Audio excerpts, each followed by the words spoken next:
My name is Philis. I am the Director for Leadership Training and Development in GOA. I am also the Chair of GOA Circle. I am also the Deputy Presiding Bishop of GOA.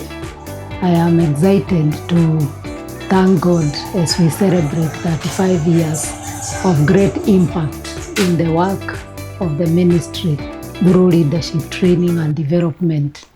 Looking at that department, we have a lot of synergy that we can be able to work together with MAF, because we focus on training leaders, both experienced and emerging leaders, and therefore with the pillar of mentorship in MAF, we can be able to work together, especially through the History Makers program, where we look at emerging leaders and equip them so that they can be prepared to take roles of leadership.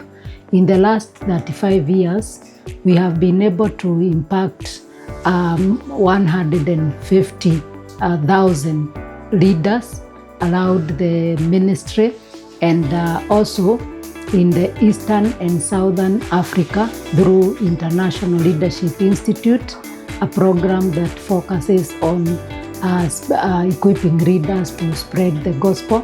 We have also been able to train through theology 160 leaders who have graduated, and they are impacting their communities in church planting and different other ministries. We have had over 60 leaders graduate from CBR, Consistent Bible Reading Program, and we have also trained 70 leaders through Global Servant Leadership Seminar, which is a program that helps people to become leaders through service.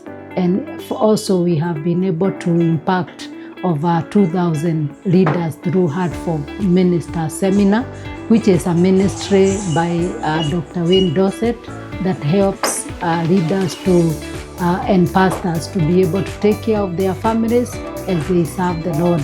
We equip them and empower them with material that will be helpful to them in their ministry and also in their service. In this celebration, I am also grateful that GOA has been able to empower me as a person. I came to GOA when I was not trained, but now I hold a master's degree in leadership, Christian leadership, and I am so grateful for that. May the Lord bless you.